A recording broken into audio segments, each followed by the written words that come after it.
This tutorial is on how to set up your portal. Go to the setup menu. After the setup menu loads, you'll see the first page is just about company basic information here. And then this is where you upload your logo. It has to be in PNG format. So you'd click choose file, find it on your computer, and then you'd click the upload doc button, and then next time you log in, that will be your logo for your company. Let's go to the next tab, which is states. On the States tab, you select which states you work in. So it looks like they've already got California and Georgia, Kentucky, a handful of other ones. Let's say that we now want to work in Arizona. So I'd click Edit, and then I would click Active. Then back over here to the left where I did click Edit, I will now click Update. And we have that state added in. Now let's go to the next tab, Integrations.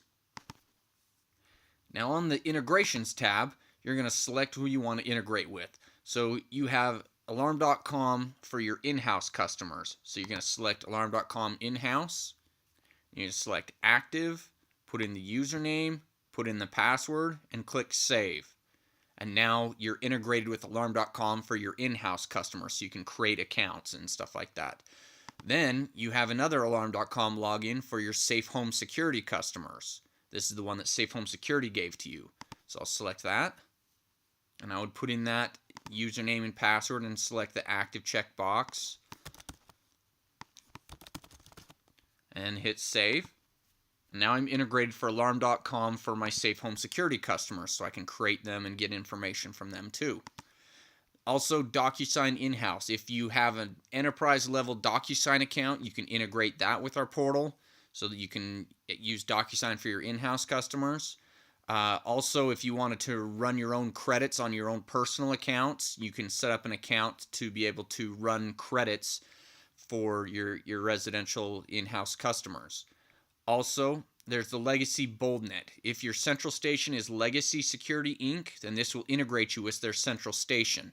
If you're using Rapid Response, then you're going to integrate over here with RapidWeb. So you would integrate and you would say RapidWeb 3000 for your in-house customers, put in your username and password, and then RapidWeb 3000 for your Safe Home customers, because you got two different logins for the different customers, and you would set those up. Also, Safe Home Security is going to give you a DocuSign account, so you're going to put that in here as well. You're going to put in the dealer ID, the username, and the password for Safe Home Security DocuSign that they give to you. And then Safe Home Security residential credits. With this one, this will probably be the same for all dealers, so they'll give you a username and password to plug in, and then you're set up to be able to run credits for Safe Home Security. Also, there's another one I skipped here, which is NMI Merchant Services. If you use NMI for your merchant services, we can integrate that so you'll be able to create billing subscriptions as well as one-time charges for your in-house customers. That's disabled for Safe Home Security customers, except for the one-time charges, because you may use those. So moving on to the next tab, which is Equipment. Okay, so for the Equipment tab, that has two tabs. There's Equipment and Custom Parts. So first, let's go in here, let's add a couple of custom parts. Let's say that there are some pieces of equipment that do not show up in my equipment list, but I want to add them. So I'm going to say Add New. I'm going to add the description. Let's call this DoWiki. I don't know. And then there's the SKU. You give it the part number. Then the brand. What brand is this? Is this 2 gig? Is it GE or any of these? And if it's none of them, then you just leave it as Other. But let's say that this is a DSC piece of equipment, and I'll click Add New. Okay, so we added that custom piece of equipment. Now we got to go back over to the Equipment tab, and we got to add that in, as well as any other equipment that we use. So, and we get back to here. We already have 2 gig, GE, Honeywell, a handful of other ones on here. So what I would do is I would click Load Equipment. Okay, so now if I do the DoWiki, there it is, it shows up. So I'm going to click Active next to that, and anything else. Let's say that I also use the DSC door, glass break, carbon, the DSC IP communicator, the key fob, medical, motion, smoke, and the wireless touch screen. and the DSU hardwired keypad. Let's say we use all of those. And then I come down here and click save. And there they are. All those pieces of equipment are in my database. So when I go to track equipment, they will all show up. Let's go to the next tab, which is Central Stations.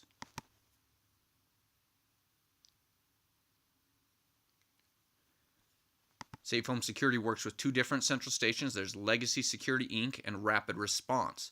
You would select Active next to the one you use, or if you use both of them, then select Active next to both of them, and your dealer ID for that central station, and then hit Save.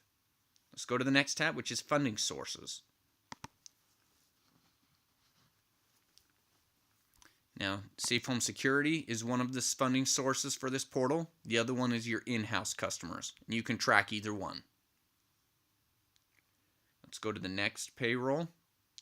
Actually, with payroll, I'm going to wait on that one because that requires a lot more explanation. It has its own video. So if you want to see the payroll video, just come over here to the Help button over here on the top right, and that will show you how to do payroll tracking.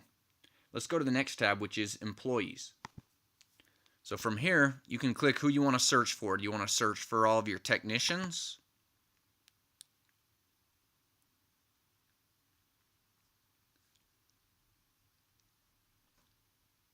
I guess I don't have any technicians. We can look for other as well.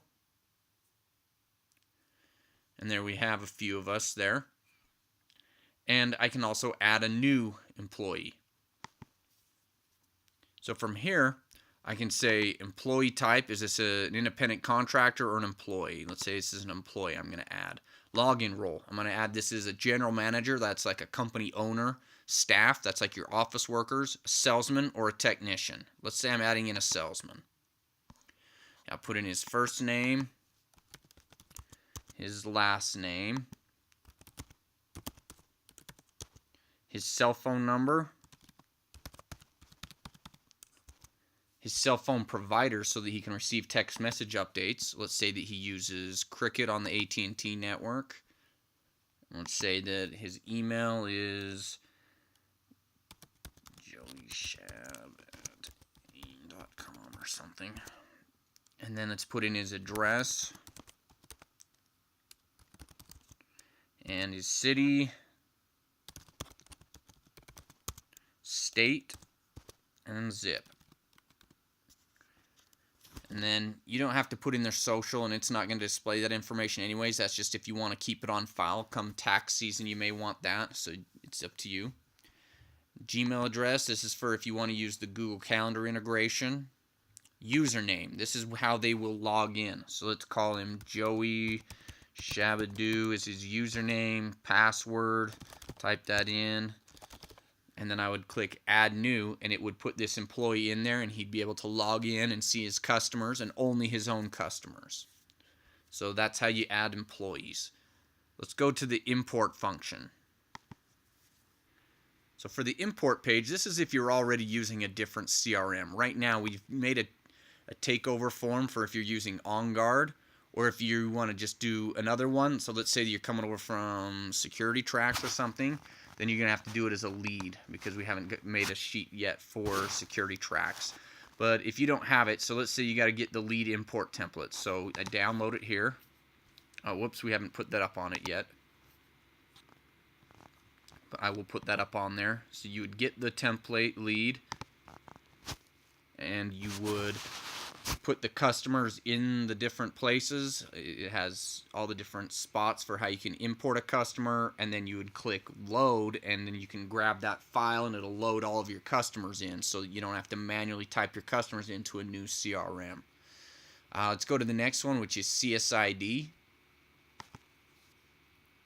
So from here we've created lots of different CSID templates, but let's make a new one for Safe Home Security. So the intro description for this. Let's say this is for my SHS alarm.com accounts. So this is going to be a block because they give you a block of these. Oh, and I'm going to tell it the central station too. I'm going to say Rapid. So my SHS Rapid alarm.com accounts. So next. Central station, I'm going to use Rapid Response as my central station since I called it Rapid Response. Okay, this is for my Safe Home Security customers. I already said Safe Home, not in-house, because they'll give you a different block of accounts for your in-house and for your Safe Home accounts. Now I'm going to tell it all the different plans that this will work on. So this won't work on SecureNet, this won't work on SpeedTalk or Telguard or Telit or Uplink or Wireless or AlarmNet. This is going to work on all of the Alarm.com plans. So I'm going to say Alarm.com. And I'm pretty familiar with the way these generally work. The way they generally work is that it's Alarm.com and your POTS accounts. So if it's POTS 2A or POTS Digital, like going through the landline, those generally are on the same block of CSIDs as your Alarm.com ones. So let's go next. Let's see, this will work for my residential owners and my commercial accounts. I don't believe Safe Home Security takes renters, so I will leave that one blank. All the different panels that this will work on. Now, this gives you the ability to say, I want to make a different profile for my General Electric accounts, for example. So I'm going to say this one will work for my 2 gig panels that I use, but I'm going to leave it alone from all of the General Electric panels like the Simon XT, because those ones are not as high quality products, so I want to maybe sell those accounts off. So I want to keep them on their own CSID block to make it easier to sell to an acquisitions company, however you want to do it. Or if you don't care about ever doing that, then just add all of your panels on here and then hit next. And you want to tell it all the states. So let's say, for example, I'm going to work in Arizona, California, and Georgia for a while, but I want to stay out of Kentucky and Missouri for after a while. So let's say that I'm telling these other states, these will go on here, and then I'm going to put Kentucky, Missouri, and Mississippi on their own block because I'm not going to stay in those states for very long. And so because I want to keep all those account numbers together from those 3 states, I'll put them on their own account profile so that it's easier for me to sell those off to an acquisitions company in a couple of years when I come out of those states. Although with this it wouldn't matter because you're Safe Home Security, so you would just select all the states. We'd maybe do that for your in-house accounts. So hit next. That gives me a summary. I click finish. And it kicks me back to the main page, so I'm going to go back to the CSID tab. And down at the bottom, there it is, my Safe Home Security Rapid. And here's all the different parameters that we put in there. And then I would do the same thing again, and instead of saying SHS Rapid Alarm.com, I would say in-house Rapid Alarm.com accounts, since they give you different blocks of CSIDs based on whether it's in-house or whether it's AlarmNet or Alarm.com, however you want to do it. So I built this one. I would build another one for in-house, and then I would change this where it says Safe Home Security. I would change it to in-house, and then all the other parameters the way you want to do it. Now I've got to add actual CSIDs into that profile. So now I come over here to the, okay, there's not one here for SHS, so I'm going to select Add New. Let's add some new CSIDs in. Okay, this is going to be for SHS Rapid Alarm.com accounts. And next, what is the receiver number for this? So if it was AlarmNet, I would click Use AlarmNet and put in the city code and CSID, but since it's Alarm.com and landline, I'm going to put in the number here. So I'll just make one up for the receiver phone number. I'll hit next. Now, every CSID block gives you a prefix. So it's, let's say that this one is SA1, and then the suffix is the last 4 digits of the account number. That's always the last 4. So let's say that your CSIDs are SA10001 through SA1200. So I do SA1, that's the prefix, and then I say 0001 is the starting suffix, and 0200 is the ending suffix. So when I click next, it's going to add in all of those CSIDs into the system. Let me click finish. Now I can go back to the CSID tab, back to the CSID values sub tab, And now, here I've got it for my SHS Rapid Alarm.com accounts. Using this receiver number, I have added in SA10001 through SA10200. So now I have 200 unused CSIDs. So when I'm on an account and I need to assign a CSID and I've already put in all my other parameters, I just click the button to assign a CSID and it assigns it. So you don't have to track these using paper and pen anymore. It's done here for you. And that's how you do the setup process for the portal. Next video will be on how to use the portal. So see that video as well.